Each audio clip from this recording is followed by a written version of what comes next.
ठीक है। सो आज हम डिस्कस करेंगे ईएनएम के बारे में कि ईएनएम कोडिंग होती क्या है। फिर हम बात करेंगे रेडियोलॉजी से रिलेटेड कि रेडियोलॉजी क्या होता है, कैसे होते हैं, इन सब चीजों में करेंगे। बट थोड़ा थोड़ा हम सीखते चलते हैं कि ईएनएम का क्या है, क्योंकि ईएनएम के साथ ही उनका रेडियोलॉजी का भी चलता रहता है। ठीक है, ठीक है। चलो।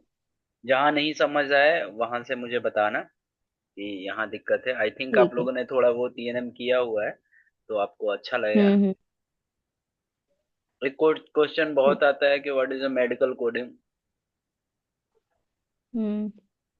ये इंटरव्यू में पूछ देते हैं कभी कभी, जो लोग एक्सपीरियंस है या फ्रेशर हैं उनके लिए भी, कि medical coding is the one of the US process health care and any patient receive the health care services in a physician office और hospital outpatient inpatient facility ambulatory surgical centre, and it's the responsibility for the physician document all the services provided to the patient. After that, the medical coder will abstract the information from the medical records and assign the most appropriate universal CPT ICD codes created and claim and paid whether the Medicare or Medicare, Medicaid and commercial payer if the patient। मतलब है कि patient doctor के पास जाएगा और doctor medical record बनाएगा, उसके बाद से आईसीडी सीपीटी कोड लगाते हैं, क्लेम क्रिएट करते हैं और ये मेडिकेड या मेडिकेयर के थ्रू पेमेंट आती है। तो ये ओवरऑल सिनेरियो को क्या बोलते हैं, मेडिकल कोडिंग। सेम क्वेश्चन आता है कि सबसे उसके ठीक है। बाद कि कोडर क्या करता है। ये वाला हमने बता रखा, आईसीडी हम्म। सीपीटी और हिपिक्स कोड को लगाता है। फिर जो भी इंफॉर्मेशन होती है गाइडलाइन के हिसाब से चलता है। तो चलो इसको आप लोग ऑलरेडी जानते हो। एक क्वेश्चन बहुत ही कॉमन ठीक पूछते है। हैं, what is the ENM coding. ठीक है, कि ईएनएम हम्म। कोडिंग होती क्या है। तो यहाँ पे इवेल्युएशन एंड और। Management service represent the cognitive work. अब evaluation and hmm. Management service तो इसका फुल फॉर्म है, और कॉग्निटिव वर्क में क्या होता है हम समझते हैं, including the assessing, diagnosis, decision making and care planning. तो ये कोग्नेटिव वर्क में क्या होता है, असेसमेंट, लाइक डॉक्टर ने क्या डायग्नोसिस बनाया, क्या डिसीजन लिया, क्या उसने जो भी प्रॉब्लम है उसको ट्रीट करने के लिए एक्शन लिया, उसको हम लोग असेसिंग बोलेंगे। मतलब हेल्पिंग करेगा उसको, पेशेंट को, कि उसकी बीमारी या प्रॉब्लम ठीक हो जाए। डायग्नोस्टिक, ठीक है। डायग्नोसिस मतलब कौन सी बीमारी है, क्या प्रॉब्लम है, क्या सिम्टम है, उसको डायग्नोसिस करने के लिए टेस्ट करेगा, एक्सरे करेगा, या खुद का एक्सपीरियंस से रिलेटेड चीजों को रिजॉल्व करने की कोशिश करेगा, तो मतलब डायग्नोस्टिक। चेक करेगा। हम्म, मतलब चेक करेगा वो, है राइट ना? Right. Decision okay. Making, caring, hmm. Planning, और डिसीजन भी लेगा कि ये बीमारी को कैसे ट्रीट किया जाए और क्या इसको ये किया जाए। तो इस तरह के जो सारे सिनेरियो किस में आते हैं, ईएनएम में आते हैं, एएनएम राइट। में। Use hmm. Bye the physician. QHPS का मतलब क्या होता है, क्वालिफाइड हेल्थ केयर फिजिशियन। तो ये अगर कहीं पे आएगा तो कंफ्यूज नहीं होना है। Evaluation and qualified. Management services are used by the. Qualified health care क्या बताइए उसकी? Qualified health care physician. हाँ, यहाँ आएगा, बता देता हूँ नीचे। Evaluation okay. And management services are used by the physician and qualified health care professionals. Short में क्या बोलते हैं, हम्म। QHPS। समटाइम वो लोग क्यों? पूछ देते हैं what is the full form of the QHPS, तो लोग नहीं बताते हैं, ओके। इसलिए ये डाला है। To report the patient encounter that involve. क्या करेगा पेशेंट के बारे में, ईएनएम के अंदर डिफिनेशन में क्या आता है, ये 3 पॉइंट्स याद रखना। Evaluating hmm. The patient health condition, patient का क्या प्रॉब्लम हम्म। है उसकी जांच पड़ताल करने की कोशिश करेगा। Making a clinical decision, clinical decision मतलब कौन सी मेडिसिन देनी है, क्या टेस्ट कराना है, क्या चीजें करना है, ये सारी ओके। चीजें वो करेगा। Managing the treatment and follow up care, अभी जो प्रॉब्लम है उसको ट्रीटमेंट की, अभी मेडिसिन देनी है या ऑपरेशन करना है या उसको कुछ बेड रेस्ट है, को जो भी सजेशन होगा या ट्रीटमेंट का पार्ट होगा वो करेगा। और फॉलो अप ऑफ केयर मतलब आप जाने के बाद आना, 2 वीक बाद आना, या कोई प्लान है या कोई डिस्कशन है, तो ये सारी चीजें डिस्कस करता है। सो अभी क्या ठीक है। डेफिनेशन बनेगा, अगर कोई पूछता है कि what is the ENM coding, तो आप बताओगे evaluation management coding is evaluating of the patient of the health condition, making a clinical decision, managing the treatment and follow up care by the physician, that is called ENM। तो आपको ऐसे define करना पड़ेगा, तो ये आप रट जाना पूरा, तो इजी हो जाएगा ठीक कि है। ईएनएम की डेफिनेशन क्या होता है। ENM codes describe the cognitive non procedural falls. Cognitive का मतलब क्या है यहाँ पे हो रहा है कि मतलब कुछ डिसीजन ऐसी ली जा रही है जो कि पेशेंट को, यही ये थी तीनों पॉइंट इसमें आते हैं कॉग्निटिव में, तो कंफ्यूज नहीं होता है। नॉन प्रोसीजरल, कुछ केसेस में प्रोसीजर होगा, कुछ केसेस में नहीं भी होगा। प्रोसीजर मतलब क्या होता है, छोटी मोटी माइनर प्रोसीजर्स होते हैं वो वाली। ठीक है, सर्दी सर्दी। यहाँ तक ठीक है। समझ आ रही है। अब ये कह रहा है कि purpose of ENM coding, ENM coding का क्या पर्पस है। रिइंबर्समेंट डिटर्मिनेशन, मतलब डॉक्टर को पेमेंट रिसीव हो, डॉक्यूमेंटेशन स्टैंडर्डाइजेशन, डॉक्यूमेंट एक प्रॉपर वे में जाए, कंप्लायंस विथ सीएमएस लाइक कुछ कंप्लायंस और ये सारी चीजें हो, क्वालिटी मेजरमेंट की लाइक किस तरह के का कोडिंग चल रहा है, किस तरह का डॉक्टर सर्विस दे रहा है, ये सारी चीजें होती हैं। तो अगर ये कोई पूछता है कि what is the purpose of ENM coding, तो आप ये चार पॉइंट समझ सकते हो, बता सकते हो। क्वालिटी मतलब आप समझते हो कि अच्छा काम हो, अच्छी चीजें हो। Compliance with the hmm. Insurance के लिए अच्छे से चीजें जाए। डॉक्यूमेंटेशन मतलब जो भी मेडिकल रिकॉर्ड है या एमआर है वो अच्छा से बना के रहे। रिइंबर्समेंट डिटर्मिनेशन मतलब पेमेंट मिले, डॉक्टर को अच्छे से पेमेंट हो, तो ये अच्छा। पर्पस है। ये चार पॉइंट हम याद कर ठीक सकते हैं, है। ये पूछ लेते हैं। सेम हम्म। डेफिनेशन नीचे भी है अनदर लैंग्वेज में, तो इसको हम स्किप करते हैं। अब बोलता है कि सीपीटी कोड स्ट्रक्चर कैसे होता है। तो आपने जैसे सीपीसी की तैयारी में कैटेगरी वन रेगुलर सर्विसेज मतलब जो हाँ। नॉर्मल कोड होते हैं, कैटेगरी टू क्वालिटी रिपोर्टिंग के लिए होता है, कैटेगरी थर्ड इमरजेंसी टेक होता है। अब ये जो ईएनएम होता है वो कौन सी कैटेगरी वन के अंदर आता है, किसके अंदर आता है। कैटेगरी वन में। कैटेगरी वन में कोड रेंज कहाँ से चालू है, ऑफिस विजिट का आउटपेशेंट के लिए 99202 से लेके नाइन नाइन 202। 99। तो ये कोड कोड। रेंज याद करें। हम्म। कोई पूछता है कि what is code range of the ENM, तो आपको ये बताना है। ठीक ठीक है, लेट्स मूव टू द है। Next slide. मैं बहुत ही मतलब स्लो ले चल रहा हूँ, तो आप लोगों को सारी चीजें क्लियर होगी आई थिंक सो। ठीक था ना? नहीं, अभी तक ठीक है। चलेगा। अब यहाँ पे आउट पेशेंट के कोड रेंज हैं 99202 से लेके हम्म। 99215, 2 ये हमारा न्यू और एस्टेब्लिश दोनों का कोड रेंज है। तो अगर कोई पूछता है कि what is the code range for the outpatient, तो आप बताओगे ये वाला। और लाइक यहाँ पे new yes. Establish patient seen in the office air clinic, तो ये रहेगा। एस्टेब्लिश सॉरी हॉस्पिटल के लिए कोड रेंज होता है 99221 से लेके नाइन नाइन टू 1 से टू लेके 9923। तो एटलीस्ट ठीक आप है। ना चाहे कोई भी सर्विस की कोडिंग करो या सीखो, बट आपको कोड रेंज तो आइडिया होना चाहिए। ठीक है, ओके। तो इस हम्म। तरह की चीजें आपको आइडिया लगना चाहिए। इंटरव्यू में ये लोग पूछते हैं, ये नहीं कहेंगे कि हम आउट पेशेंट की कोडिंग कराएंगे, बट आपको पता होना चाहिए। कंसल्टेशन के कोड होते हैं 99242 से लेके 99245, आउट पेशेंट के लिए। इन पेशेंट के लिए 99253 से लेके 99255।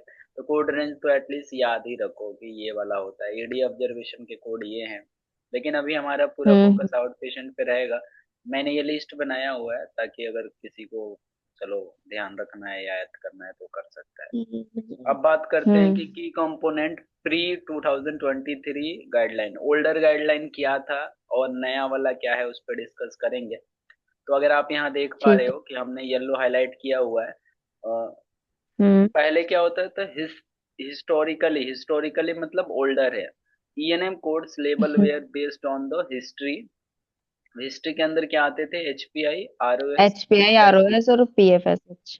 राइट। एग्जामिनेशन के अंदर क्या आता था, extent extent of the physical exam. और थर्ड फिजिकल पॉइंट एग्जाम। आता था हमारा एमडीएम डिसीजन मेडिकल मेकिंग, जो डिसीजन। एमडीएम बोलते थे। तो पहले जो हम कोडिंग करते थे इन तीनों के हिसाब से करते थे, history, exam and medical decision making. लेकिन आफ्टर यस। 2023, 2023 के बाद न्यू गाइडलाइंस क्या बताती है, outpatient coding focused only the MDM, medical decision making और total time spent on the date of service. तो मतलब क्या है, एमडीएम और टाइम के हिसाब से लेवल डिसाइड होगा, ना कि हिस्ट्री, ना कि फिजिकल एग्जाम। हिस्ट्री और फिजिकल ओके। एग्जाम होना अप्रोप्रिएट है, मतलब वो होना जरूरी है, लेकिन उसके हिसाब से हम लेवल डिसाइड नहीं करेंगे। ये क्लियर है। तो अगर पूछेंगे कि हाँ जी। How how will you calculate the ENM services, तो उस केसेस में आपको क्या बताना टाइम बेस्ड। पड़ेगा, या ENM services time based. Calculate by the MDM और total time spend on that day of service. तो दो बेसिस से हम करते हैं, ठीक है। ठीक है। तो ये चीजें हैं अपना। अब मतलब चलते हैं। एचपीआई और फिजिकल एग्जाम होना जरूरी है, बट उसमें से हमारा जो है ईएनएम लेवल नहीं निकलेगा। नेम लेवल नहीं हमारा क्या निकले, निकलेगा? टाइम। नहीं हाँ। निकलेगा, बट वो डॉक्यूमेंट स्टैंडर्डाइजेशन के पर्पस है ना, उसके लिए होना नीड है। बताया था ना आपको कि ईएनएम कोडिंग की ठीक पर्पस है। क्या है, तो डॉक्यूमेंटेशन के लिए वो जरूरी है। लेकिन आपको ऐसा है। चलते हैं। अब ये कॉमन ईएनएम विजिट वही है आपके। कितने टाइप के ईएनएम सर्विस होते हैं अगर कोई पूछ देता है तो ये आपको पता होना चाहिए। Office visit, outpatient visit, hospital visit, emergency department, telehealth visit, hmm. Observation visit, home health visit, nursing facility visit, इनके सारे ये आपको आइडिया होना चाहिए कैसे होते हैं। लेकिन अभी हम फोकस करेंगे आउट पेशेंट पे, तो हम इसको लेट्स सी की सेटिंग ठीक है। वही है। Office visit, hospital, ED, nursing, critical care, telehealth, ये सारी चीजें होती हैं ईएनएम के अंदर, तो हमें पता होना चाहिए सारी इन्फॉर्मेशन। अभी हमें हम्म। पता चल गया कि आफ्टर 2023 क्या गाइडलाइन है। लेबल बेस्ड ऑन द एमडीएम और total time only. Time time history और based. Exam hmm. Required but not used for the levelling, right. History required है बट लेबलिंग के लिए नहीं है। Simplified the MDM table. अब लेट्स सी एमडीएम टेबल को देखते हैं क्या है इसमें, आपको समझ आएगा। एमडीएम एलिमेंट्स क्या होते हैं, तो इसको ना 1 2 3 लिखा गया है ना, इसको टेबल ए, टेबल बी, टेबल सी मानेंगे। क्या मानेंगे? टेबल ए, टेबल बी और टेबल टेबल ए, सी। टेबल बी और टेबल सी। राइट। टेबल ए को 1 नंबर में क्या है, numbers complexity of problems. Problem है। मतलब क्या है कि हम्म। उस विजिट के दौरान कौन सी बीमारी, कौन से डायग्नोसिस को एड्रेस किया गया है, उसको हम लोग टेबल ए बोलेंगे। Data reviewed and order. Data reviewed का मतलब क्या होता है, लैब हो गया, एक्सरे हो गया, सीटी हो लैब गया, एमआरआई हो ऑर्डर्ड गया, कुछ। कुछ भी अगर हो हम्म। रहा है लैब एमआरआई। तो इसको हम लोग हाँ, डेटा सिटी। बोलेंगे। सिंपल भाषा में डेटा बोलेंगे। पहले वाला को टेबल ए, प्रॉब्लम या डायग्नोसिस बोलेंगे। दूसरे वालों को डेटा बोलेंगे। तीसरे वाला रिस्क ऑफ कम्प्लेक्सिटी मैनेजमेंट, मतलब अभी पेशेंट के रिस्क क्या है, लाइक हाई है, मॉडरेट है, मतलब पेशेंट नॉर्मल है कि ज्यादा भी सीवियर है या वर्सनिंग है, ये सारी चीजें इसमें देखी जाती है। और उसके हिसाब से ठीक है। कॉम्प्लिकेशन दिखता है। तो इसको हम लोग सिंपल भाषा में टेबल ए, टेबल बी, टेबल सी। तो सिंपली हम क्या बोलेंगे, ओके। P D R. क्या बोलेंगे? P for problems, D for data, R for risk of complication risk. Complication. तो हम क्या बोलेंगे, P risk of. D R. PDR समझ आया? अगर और बात करेंगे कि ठीक पीडीआर, है। MDM decide by the PDR. यहाँ तक ठीक है, ठीक है। चलेगा। पीटीआर। टाइम बेस्ड कोडिंग के लिए क्या था अभी हम, ये तो हमने एमडीएम के लिए हमने डिसाइड किया कि हमारा पीडीआर होना चाहिए। टाइम बेस्ड में क्या था, total time on the date of service including the chart review, counselling, order और डॉक्यूमेंटेशन।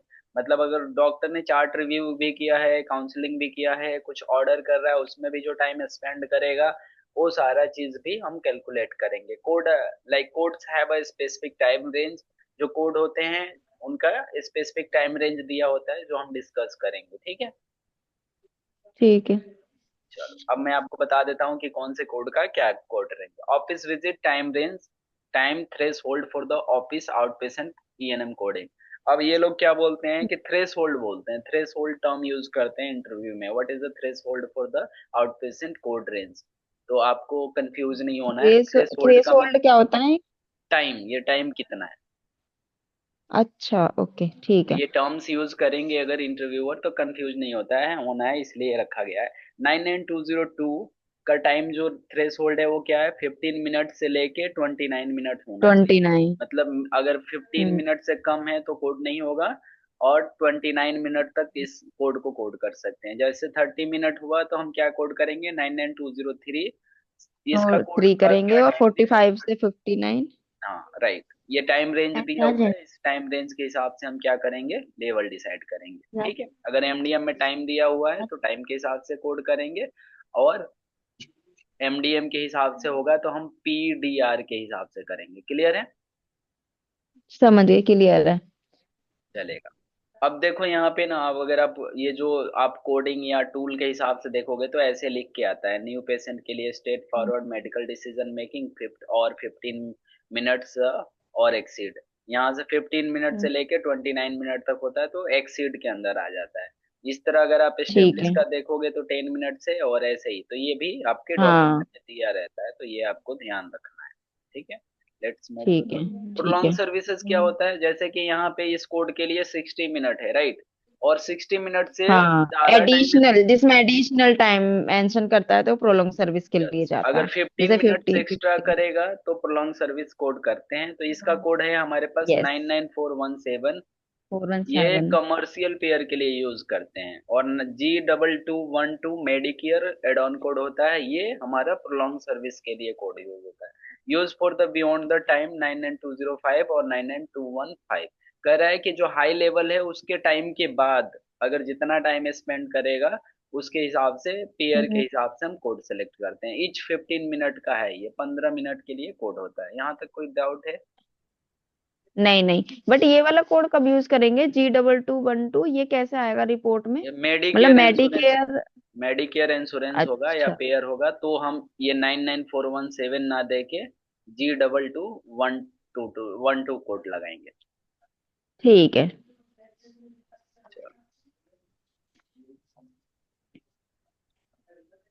ये हॉस्पिटल के कोड्स होते हैं, इनिशियल सब्सिक्वेंट और डिस्चार्ज। तो इसको लेट सी, अभी हम लोग पूरा फोकस करेंगे। हम्म। ये सारे कोड रेंज हमने डाले हुए हैं कि अगर कभी मान लो अगर किसी को नीड होगा तो दे कैन टेक एक्सपीरियंस। ठीक है। ईडी के लिए भी होता है। अब देखो, पूछते हैं कभी कोई अगर ईडी का इंटरव्यू देगा तो पूछ लिया कि ED, what is difference between out patient and the ED. तो देखो, ईडी का कोड रेंज होता है 99281 से लेके 99285। और ये बेस्ड ओनली द एमडीएम। जो ईडी होता है ये किस पे बेस होता है, एमडीएम के हिसाब से। यहाँ टाइम नहीं होता, इस कोड के अंदर टाइम नहीं होता, तो ये डिफरेंस होता है। और क्रिटिकल केयर वेन द ठीक है। Life threatening condition. Critical care service कब दी जाती है, जब लाइफ थ्रेटनिंग कंडीशन हो। लाइफ थ्रेटनिंग का मतलब क्या होता है, जो बिल्कुल लास्ट स्टेज जब या होती और है। डेथ होने की वेंटिलेटर। चांसेस ऑन उसमें वेंटिलेटर। ज्यादा होता है, राइट। तो ये चीजें हम्म। होती है। That's it। अभी हम फोकस करेंगे, कोड रेंज सारे लिखे हुए हैं ताकि कभी अगर जरूरत पड़ा तो। टेली हेल्थ के लिए भी आता है, आउट पेशेंट में अगर आप देखोगे तो टेली हेल्थ के कोड होते हैं। तो टेली हेल्थ के कोड हमारे हम्म। पास 99202 भी यूज होता है, और अलग से 98 सीरीज के भी कोड आए हैं, तो उस पर बात करेंगे। लेट्स सी कि हम चलते हैं।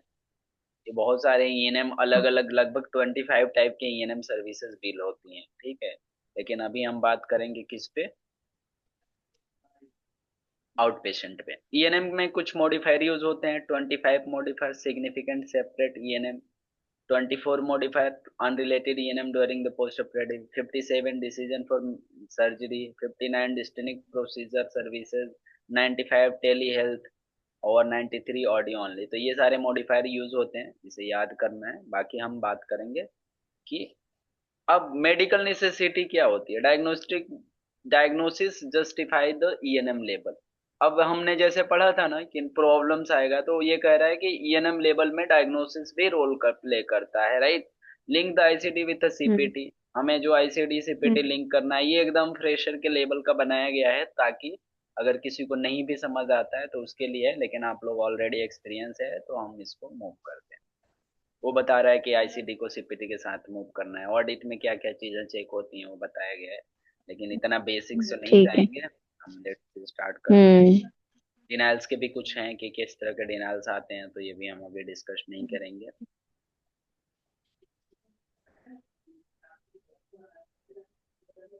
सारे ईएनएम के बहुत सारे डेफिनेशन डाले गए हैं। ये ट्रेनिंग कंप्लीट ही ट्रेनिंग है। अब लेट्स डिस्कस करते हैं कि new patient and establish patient क्या होता है। तो न्यू पेशेंट क्या होता है, जो बताओ। फर्स्ट टाइम आता है और पढ़ो ये वाला, फर्स्ट फिर टाइम बताओ। आता है और फिर चला। Patient is sometime has- पढ़ो, इसमें कोई कोई नहीं, प्रोफेशनल इंग्लिश सर्विस बोल भी के दे पढ़ो। रखी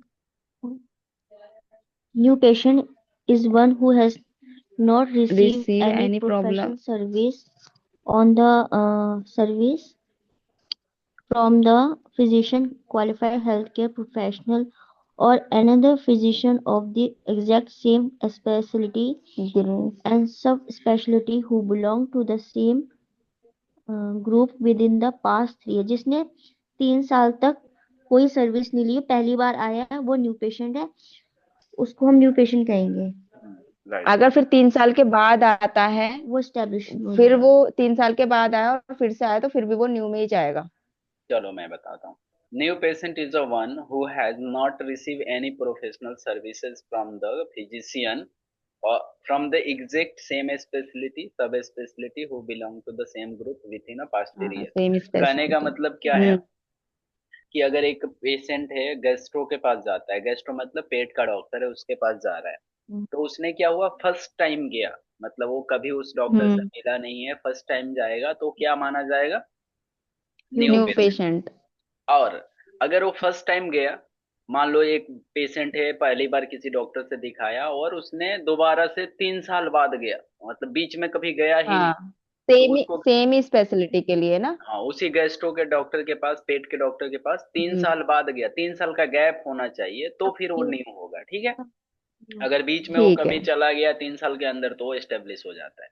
अब बात आती है कि एस्टेब्लिश्ड होता है। हाँ राइट, पहले उसने एक हॉस्पिटल में गया और दिखाया कि पहले वो गैस्ट्रो से दिखाया था, और थोड़े दिन बाद उसने हम्म जाके मान लो कि गायनो से दिखाया या कार्डियोलॉजिस्ट से दिखाया, तो अब डिपार्टमेंट चेंज हो रहा है, बीमारी चेंज हो रही है, तो उस केस में क्या होगा, दूसरे जो कार्डियोलॉजिस्ट डॉक्टर होगा या जो गायनोकोलॉजिस्ट होगी उसके लिए तो पेशेंट नहीं है, तो उस केस में हम नहीं हम्म मानते हैं, तो वहीं वो बोलता है सब स्पेशलिटी और स्पेशलिटी। तो यहाँ पे अगर वो सब स्पेशलिटी और सेम होगा, मतलब जैसे मान लो कि अगर एक डॉक्टर से, मैं एक हॉस्पिटल में गया और पेट का ही डॉक्टर है, लेकिन जिससे मैंने पिछले दिन दिखाया था वो नहीं है, उसके बदले में कोई और है, लेकिन वो डॉक्टर दोनों गैस्ट्रो के ही हैं, तो उसके लिए हम क्या माने जाएंगे, स्टेब्लिश होंगे, जो नीचे आएगा। तो ये न्यू पेशेंट ठीक का है। फंडा क्लियर है। फर्स्ट हम्म पहला सिंपल याद रखो, पहला जाएगा पहली बार, दूसरा जाएगा अगर तीन हम्म साल के बाद बीच में वो कभी नहीं गया तो न्यू माना जाएगा, और अगर वो अपनी हम्म स्पेशलिटी चेंज कर देता है तो न्यू हो जाएगा, बस तब भी इतना याद। न्यू। हाँ, ठीक है। एस्टेब्लिश के लिए क्या बोलता है यहाँ definition, establish is a one who has receive any professional services. Professional professional service. Services का मतलब क्या है कि कोई भी ऑपरेशन, ईएनएम या सर्जरी या कुछ भी करवाया हो हम्म from the exact same specialty and subspecialty who belong to the same group within the past 3 years। मतलब कहने का मतलब है कि अगर एक पेशेंट है किसी हॉस्पिटल या किसी डॉक्टर से बार बार फॉलो अप कर रहा है, अगर वो डॉक्टर नहीं हम्म अवेलेबल है तो उसी उतना ही पढ़ा लिखा उसी की तरह सेम ग्रुप का डॉक्टर अगर है और वो सर्विस दे रहा है तो हम्म उसको क्या माना जाएगा, स्टेब्लिश। इस्टेब्लिश्ड। राइट, मतलब मतलब तीन उसे साल अगर के अंदर। 3 साल तक के अंदर अंदर जिस उसकी जो भी अपॉइंटमेंट ले रहा है उसी से, वो हमारा इस्टेब्लिश्ड ही माना राइट जाएगा राइट जितनी राइट भी बार वो राइट। आएगा। अब मान लो कि ठीक कोई है। एक पेशेंट है, मुझे बताओ कि अगर एक पेशेंट है वो 3 साल 4 साल लगातार मेडिसिन ले रहा है, तो 3 साल तो कंप्लीट हो जाएगा, चौथे साल उसको क्या मानोगे, स्टेब्लिश मानोगे या न्यू मानोगे। न्यू। नहीं, न्यू मानेंगे ना उसे फिर तो। स्टेब्लिश ही होगा। क्यों? क्योंकि वो 4 साल से मतलब नहीं है, वो मतलब ये है कि पहला, कंटिन्यू। या कंटिन्यूअस सर्विस ले रहा है, पहला जो सर्विस लिया अच्छा, उससे दूसरा सर्विस का बीच का गैप 3 साल का होगा तब नया होगा। ठीक है। ठीक है, अगर कंटिन्यू चल रही है उसकी तो फिर हमारा वो 4 साल भी है तब भी वो हमारा न्यू ही होगा। मतलब एस्टेब्लिश स्टैब्लिश्ड ही होगा फिर। एस्टेब्लिश ही होगा, राइट। ठीक है। उसमें गैप होना चाहिए 2-3 साल का, उसके बाद आएगा दो तब तीन साल हमारा का न्यू नहीं, होगा तीन वो। साल का, थ्री ठीक है। इयर्स का गैप होना चाहिए, क्लियर है। न्यू पेशेंट का कोड रहता हाँ, है ठीक है। 992027 992005 तक होता है, टू वन स्टेब्लिश पेशेंट का 99211 से लेके 99221 से 99215। लेके 5। ठीक राइट। है। अब ये बोलता है codes are based on the MDM and time, the above codes are the used in the NM, हमने ऑलरेडी डिस्कस किया था। एक यहाँ पे ये पॉइंट है, nine nine hmm two double two may not require the presence of the physician और health care professional, मतलब इसके लिए कोई डॉक्टर की जरूरत नहीं है, नर्स या कोई हेल्थ केयर स्टाफ भी इस हाँ। सर्विस को दे सकता है। जैसे कि कब देते हैं ये लोग, हम्म कास्ट रिमूवल, कास्ट क्या जैसे होता है, जैसे कि किसी कास्ट का, मतलब जैसे जैसे कि नॉर्मली किसी की कुछ भी है, सिरिंज वगैरह जैसे ग्लूकोज वगैरह नर्स लगाती है, या फिर कुछ बैंडेड वगैरह लगा दी है, मतलब कुछ ऐसे नॉर्मल सा हाँ पट्टी वट्टी ठीक है, कर दी जैसे कि कभी नर्स मान ने। लो किसी का फ्रैक्चर हो जाता है और वो नहीं हो, प्लास्टर ऑफ पेरिस हाँ या कुछ हाँ, होते हैं वो प्लास्टर रिमूव कराने लगाते चले हैं। गए, रेडियोलॉजी में सूचर रिमूवल कराने यूज चले गए, या कभी क्या होता है एक्सरे उक्सरे करा लिया, इस तरह के वैक्सीनेशन करा किसी लिया। को हो गया तो नर्स ही देख लेती है, तो उसमें डॉक्टर का नीड नहीं रहता है, तो उस केस में हम नाइन नाइन ठीक। टू वन वन कोड करें, हम्म ठीक है। ओके ठीक है। ये हॉस्पिटल तो उसमें ऑब्जर्वेशन। मेंशन करता है कि नर्स नर्स वगैरह का नाम आता है उसमें, कि नर्स की की गई है या नर्स ने कुछ ऐसा किया है, ऐसा कुछ हाँ आता है लिखते उसमें हैं, लिखा वो हुआ नर्स का रिपोर्ट? सिग्नेचर होता है, या उसमें ना एमडीएम ओमडीएम होता नहीं है, सिर्फ असेसमेंट होता है, छोटा सा दिखता है, ठीक उधर है, लिख के हाँ दे। मतलब नॉर्मल सी कोई भी कुछ भी ऐसे दे देगा, बट उसमें एक्सरे वगैरह नहीं होंगे, कोई मेडिसिन वगैरह नहीं होगी, क्रोनिक कंडीशन नहीं होगी, तब हम इसे ले लेंगे, है ना? Right right. अब नहीं, ये क्वेश्चन पूछते हैं बहुत ही जनरल है कि what is outpatient, right. आप आउट पेशेंट की कोडिंग अच्छा। करोगे तो पूछेंगे what is the outpatient. तो outpatient refer to the type of medical service where the patient receive the care without being admitted to the hospital or staying overnight। तो out patient को कैसे define करोगे कि patient बिना रुके, बिना hospital में एडमिट हुए वो सर्विस लेता है, तो उसे हम क्या बोलते हैं? आउट पेशेंट बोलते हैं। Out patient service can include the consultation. Out patient में कंसल्टेशन हो सकता है, डायग्नोस्टिक टेस्ट हो सकते हैं, माइनर प्रोसीजर हो सकते हैं, ट्रीटमेंट थेरेपीज हो सकती है, सर्जरीज हो सकती है, do not require overnight stay. और इन सारे सर्विसेज के लिए, इलाज के लिए पेशेंट को पूरी रात रुकने की जरूरत नहीं है। These services are typically provided at settings such as the clinics, doctor office, outpatient surgery center, emergency room, and patient can receive the care and then return to the home on the same day। तो ये क्या कह रहा है कि छोटी मोटी surgery, कोई भी ट्रीटमेंट, कोई भी कंसल्टेशन, थेरेपी ले सकता है, पेशेंट को पूरी रात रुकने की जरूरत नहीं है। और ये कहाँ कहाँ होता है, जो हम्म ऑफिस ये सारी दिया गया है, और पेशेंट सेम डे अपने घर चला जाता है। तो ये पूरी हम्म क्या डिफाइन करता है आउट पेशेंट। तो अगर कोई पूछता है कि what out is out patient. Patient, तो आप ये वाली पूरी लाइन याद कर लो। ठीक है। Same day admit same day discharge, मतलब एक तरह से ना? हाँ सेम डे आता है सर इलाज। अब जैसे मान लो कि किसी को पेट में दर्द है, वो डॉक्टर के पास गया, डॉक्टर ने दो टेस्ट कराई, दवा दी, कहा कि 2 दिन बाद आना, तो ये आउट पेशेंट का एग्जाम्पल। ओके।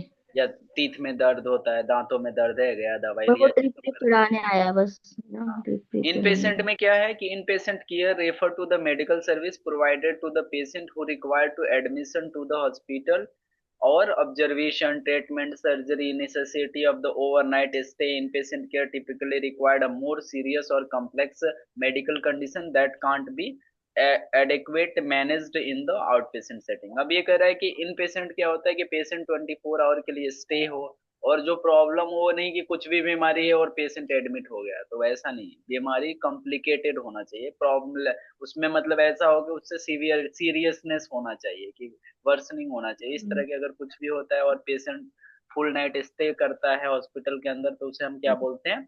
इन पेशेंट बोलते हैं। ठीक है। इनपेशेंट जो 24 आवर्स से ज्यादा रहता है ठीक है। उसे इनपेशेंट। मतलब जो मिनिमम ट्वेंटी 24 आवर तो होना ही चाहिए। फोर विद इन 24 आवर हाँ, के अगर अंदर सेम डे रहता है एडमिट तो सेम डे आउट डिस्चार्ज हो पेशेंट। गया, आउट पेशेंट हो गया।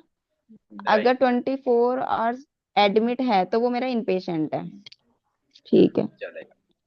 इन पेशेंट सर्विसेज लाइक, अब चलो हम इन पेशेंट में ज्यादा डिटेल नहीं में जाएंगे, आपको हम बता देते हैं, बस चलेंगे, क्योंकि हम जब हम्म। दोबारा से बात करेंगे इन पेशेंट का तो आएंगे उस पर। ठीक है। ठीक है। चलो, ओके ओके। क्योंकि अभी टाइम का भी है। Level selection of the hmm. ENM series already हमने देखा। The selection of the label ENM series based on the MDM label. Total time, ये ऑलरेडी चीजें रिपीट हो रही है, रिपीट इसलिए हो रही है क्योंकि ये बहुत जरूरी है। अब ये क्वेश्चन आता है कि आपका टाइम वर्सेस एमडीए, कब आप टाइम लोगे, कब एमडीएम लोगे। तो कहता है कि coders and provider are required to choose the ENM level visit based on the either medical decision making using a new office और रिवीजन एमडीएम टेबल, मतलब नए टेबल के हिसाब से जाएंगे। Total time spend on the day of the visit using a new time range. Use whether the mode allow the highest appropriate reimbursement. ये कह रहा है कि टाइम के हिसाब से या एमडीएम के हिसाब से जो लेवल सबसे ज्यादा बनेगा, लेवल मतलब बड़ा हम्म। बनेगा, उसको ही हम कोड करेंगे। यहाँ पे यही जो रूल है। हाईएस्ट हाईएस्ट लेवल बनेगा, जैसे अगर टाइम बेस्ड ज्यादा दिया होगा तो हम टाइम बेस्ड कोडिंग कर देंगे, एमडीएम लेवल बना देंगे। अगर प्रॉपर लेवल निकाल के एमडीएम से बन रहा होगा हाई, तो हम एमडीएम से राइट बनाएंगे। Right right. तो as per MDM, as per hmm. ये देखेंगे। देखो अगर आप यहाँ पे दिया गया ठीक। है कि ये टाइम के हिसाब से है, और ये आपका हम्म। एग्जाम्पल इन्होंने एमडीएम। क्रिटिकल कर दिया हुआ है। ठीक है। चलो। अब ठीक है। टाइप्स ऑफ द एमडीएम क्या होता है? टाइप्स ऑफ द एमडीएम क्या होता है? Guidelines for the selecting and level of based on the MDM. Straight forward MDM, low MDM, moderate MDM और हाई हाई और एमडीएम। हाई तो ये स्केल। याद रखना है, इसको एसएफ बोलते हैं। एसएफ मतलब स्ट्रेट फॉरवर्ड, लो लो है, मॉडरेट और ये। अब इनको ना पूरे डिटेल में ठीक है। देखेंगे कि होता क्या है, right. The concept of the MDM hmm. Label does not apply to the 99211 और 99281। मतलब ये जो हमने नर्स वाला कोड देखा था, इसके लिए एमडीएम टेबल की रिक्वायर्ड नहीं है। ये ईडी का कोड होता है, हम्म। इसके लिए एमडीएम टेबल का रिक्वायर्ड नहीं है। क्यों रिक्वायर्ड नहीं है? क्योंकि ये फिजिशियन देख ही नहीं रहा है, वो नर्स वगैरह देख रहे हैं। ठीक है। ठीक है। MDM hmm. includes the established diagnosis, assessing the status of condition, and selecting a management option. Management. MDM is the defined the three element। हमने जैसे क्या होता है, अब ये याद हो जाएगा एकदम से। The number hmm. and complexity of the problems that are addressed during the encounter called as a table A। हमने बता दिया था ऊपर। The amount and hmm. complexity of the data reviewed and analyzed table B। The risk of complexity, morbidity and mortality patient management table C। Morbidity मतलब क्या होता है कि उसकी बीमारी की सिवियरिटी क्या साइड जा रही है। मोर्टालिटी मतलब उसको डेथ होने की या लाइफ थ्रेटनिंग के क्या चांसेस है। ये सारी चीजें रिस्क के अंदर आती है। तो हमें याद रखना है क्या, ठीक है। P for problem, D for data और R फॉर रिस्क। तो और PDR, for risk. for right, simple में ठीक है। PDR याद रखो। पीडीआर। अब ये बोलता है must consider two of the three MDM for the overall MDM level. अब कह रहा है ना कि टेबल ए, टेबल बी, टेबल सी, इन तीनों में से दो कोई सा भी टेबल मैच हो गया तो उसके हिसाब से हम लेवल डिसाइड करेंगे। ठीक है। यूज द टू ठीक है। Table that meet the exceed. मतलब दो टेबल को हम यूज करेंगे, जैसे ए और बी मैट हो गया तो हमारा लेबल बन जाएगा, बी और सी मैट हो गया तो मतलब इन तीनों में से कोई सा भी दो टेबल मैट हो रहा है तो हम क्या करेंगे, ठीक है। लेवल डिसाइड करेंगे। ठीक है। ठीक दिख है। रहा है कि तीसरा पॉइंट है, if all three MDM are different then the MDM hierarchy and choose the mid level. कह रहा है मॉडरेट। कि अगर वो तीनों मिड ही, लेवल हाँ तीनों ही अलग मतलब अलग है अलग है, तब हम उसे मीडियम वाला लेंगे। लेंगे। मतलब 99214 वाला ले लेंगे, उसमें हम चलेगा। 204 या 21। Right right. हम्म। अब मैं ना ये वाला आपको दिखाऊंगा कि एमडीएम टेबल का जो डायग्नोसिस वाला है, तो लिखा है ना number and complexity of the hmm. Problem address, table A है जो। तो यहाँ पे क्या होता है, स्ट्रेट हम्म। फॉरवर्ड के अंदर क्या होता है, सेल्फ लिमिटेड और माइनर प्रॉब्लम। ये सारे माइनर डिटेल में प्रॉब्लम। पढ़ेंगे कि सेल्फ लिमिटेड क्या होता है, माइनर प्रॉब्लम क्या होता है। तो self just limited like straight forward के अंदर क्या आएगा, सेल्फ लिमिटेड। और माइनर प्रॉब्लम मतलब जैसे कि मस्कीटो बाइट हो गया, कॉमन मॉस्किटो कोल्ड हो बाइट गया। वगैरह। हाँ, ये मतलब ऐसे हैं जिनके अगर ट्रीटमेंट ना लिया जाए या डॉक्टर के पास ना भी जाया जाए फर्स्ट, या होम हम्म। रेमेडी के थ्रू ये ठीक हो सकता है। मतलब विदाउट ट्रीटमेंट ये हीलिंग हो जाती है, वो सेल्फ लिमिटेड होती है। जैसे छोटा सा, हाँ, जैसे स्वेलिंग वगैरह है तो हम उसे जैसे गर्म पानी में या कुछ ऐसी करके, डॉक्टर की नीड। डॉक्टर की नीड नहीं है, या फिर कोई चोट लगे है बैंडेड वगैरह लगा करके खुद से ठीक राइट, कर ली, ये तो छोटी मोटी टेबल ए जैसे में अगर होता हम है लो ना। के लिए बात करते हैं तो टू प्लस सेल्फ लिमिटेड। अगर दो मतलब अलग अलग प्रॉब्लम है जो सेल्फ लिमिटेड कैटेगरी के अंदर आती हैं तो वो एक पॉइंट हो सकता है, या माइनर प्रॉब्लम होगा। ये हम डिस्कस करेंगे कि क्या होता है। वन स्टेबल क्रोनिक इलनेस, अगर कोई वन स्टेबल क्रोनिक हम्म। इलनेस है तो वो भी हमारा लो हो सकता है। अब ये ना पॉइंटर्स दिए हम्म। हुए हैं, इनमें से कोई सा भी एक पॉइंट मिलेगा ना तो वो लो के साइड डिफाइन हम्म। कर लेगा, राइट। One okay. एक्यूट हाँ। Uncomplicated illness injury, one acute, ये अभी क्या है ना, ये फॉर्मेट आपको समझ आना चाहिए कि स्टेट फॉरवर्ड के अंदर क्या आता है, लो के अंदर क्या टेबल में आता है, मॉडरेट के अंदर क्या नहीं पता होता है। है इतना तो। हाँ चलो, इतना तो फिर अगर पता है क्लियर है थोड़ा तो बहुत, चलेगा। हाँ। हाई के अंदर ये सारी हाँ, ये चीजें तो दी हैं। क्लियर है। अब ना यहाँ और मैं पे अगर, थोड़ा देख लूंगी वो तो हाँ अभी अगर आप बाद में। देखते हो ना complexity of the problem address.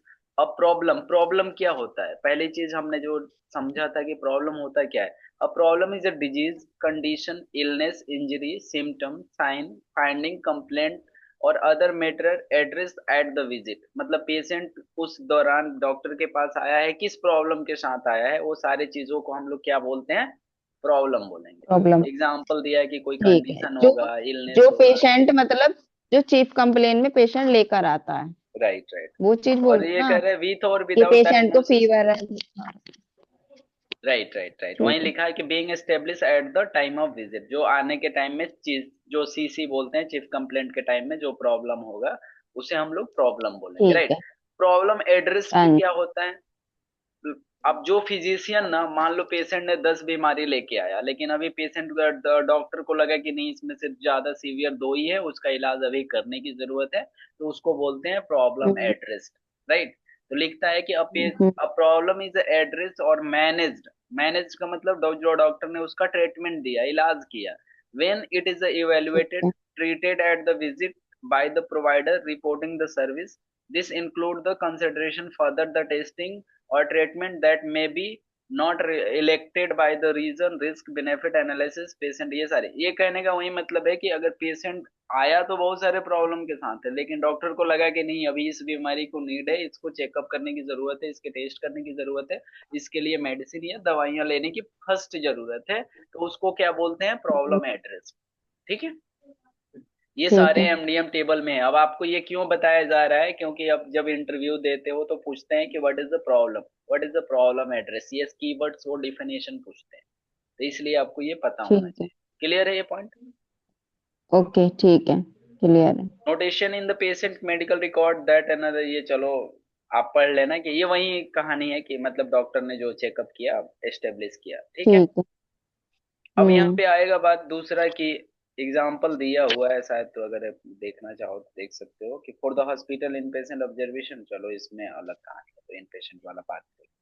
अब आती है हमारे पास मिनिमल प्रॉब्लम्स। अब मिनिमल प्रॉब्लम क्या हो सकती हैं, मिनिमल माइनर और सेल्फ प्रॉब्लम हो गई। लिमिटेड एक ही था, right. A problem that may not require a presence of the provider, मतलब डॉक्टर की जरूरत नहीं है, but service is a provided hmm, under the provider supervision.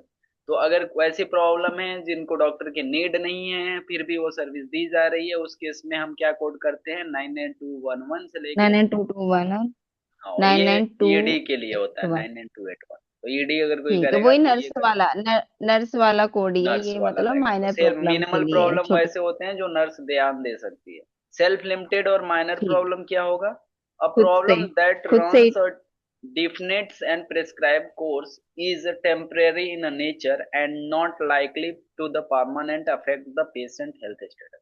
ये कह रहा है कि वैसी प्रॉब्लम जिनको दवाइयां की तो जरूरत है, लेकिन वो उसका जो नेचर है बीमारी का, जो प्रॉब्लम है वो ज्यादा लंबे टाइम तक का नहीं है, वो नॉर्मल ठीक हो सकता है, और वो परमानेंट हमेशा के लिए पेशेंट को परेशान नहीं करेगा। लाइक जैसे कॉमन कोल्ड है, अगर तुम नॉर्मल दवा लो या ना लो, 3 से 7 दिन के अंदर वो ठीक हो जाएगा। लेकिन अगर दवा ले रही है तो वो ठीक है। किसके अंदर आएगा, वो सेल्फ लिमिटेड और माइनर प्रॉब्लम के अंदर सेल्फ आएगा। लिमिटेड और माइनर प्रॉब्लम के अंदर, कि अभी बीमारी उसकी चल रही है, वो मेडिसिन ले रही है मतलब। मेडिसिन लिया है बट उसके लिए ऐसा नहीं है कि उससे पेशेंट को ज्यादा दिक्कत होने वाली है, ठीक है। तो वो किसके अंदर आएगी, ठीक है, सेल्फ लिमिटेड। ये पूछेंगे what self is the limited और self, minor problem. How how वो पूछते हैं कि give example of self limited and define the self limited. तो ये पॉइंट्स याद रखना। स्टेबल क्रोनिक इलनेस क्या ठीक होता है। है, a problem with expected duration at least 1 year or until the hmm, death of the patient for the